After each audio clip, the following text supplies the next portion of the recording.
Imphal Municipality na konba loina na Imphal International Airport ki naton sumangi sarukta leidiba Kwakeithel ngasidi amot akai paisinpham dustbin onthora kadobra haibagi nungnangba poklei apik pakaithel asida haira manamasing yauna tongan ba polam kya yoliba asigi hek mayoknaba lambigi footpath makha National Highway da lemhau khak plastic kaithel dagi thorakpa potchei singi arem akhak sing nongmagi paisilakpa helakli maduna maram oiduna nong amuk chuba nungsa amuk sabada amot akai sing pathapum tharaktuna kaithel gi hek mamang thangba saruk asi Phaoduna Chatpada pumnam nambana second ama Phaoduna lepa Ngamnadre masigi mathakta paisiliba amot akai sing pathapum thaba helakpadagi haying inba amadi tilkang singi makon oiraktuna kaithel phambi yauna manak nakpuda leiriba miyoi singda laina tilna poglakadra haibagi mi paibasu faunare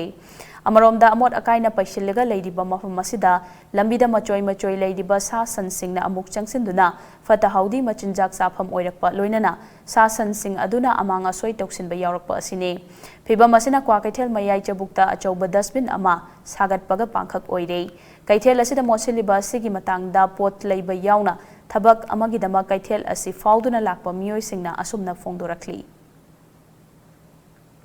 Jaga saiga municipality na yegendabdagi ngasimak akoi mangda uribasina maram oiga akoi biyogi punsigi haksang da pudung tingai oi masak sinase masi hambai masi yam laibak tingai adu Manipur government gi package masi ni sangani ngai mafamji ai modani phamdi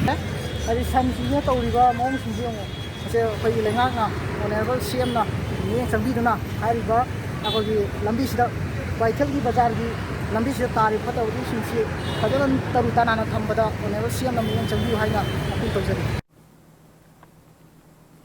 Adubu fiba masi khanglabasu urabasu paisiliba amot akai singasi chang naine sengdokpagi mamidi udri amaromda Kaithel asigi manakta asuk sathina motsiliba si kananano haibasisu wahangamani anakpada leiriba miyamna mosilibra natraga pot leiba lakpa yauna Kaithel asida lakpa miyamna su mosilabra haibasini oirakliba fiba masida Imphal Municipality na konba mafamda leiriba Kaithel asingasidi Apum Asagi manamna Laiteng ba Kaithel ama haibadu tapna oiraklei loina na smart city gi manglanda Kwakeithel di chitha horabra haina miyam gi wakhalda wahang kya hangba horaklei Kaithel asi luna nana thamba haibase kanagi thodang oigadoribano authority na soibadagira natraga miyam na wakhal ta dabadagira kanana yengsin gedori haibasini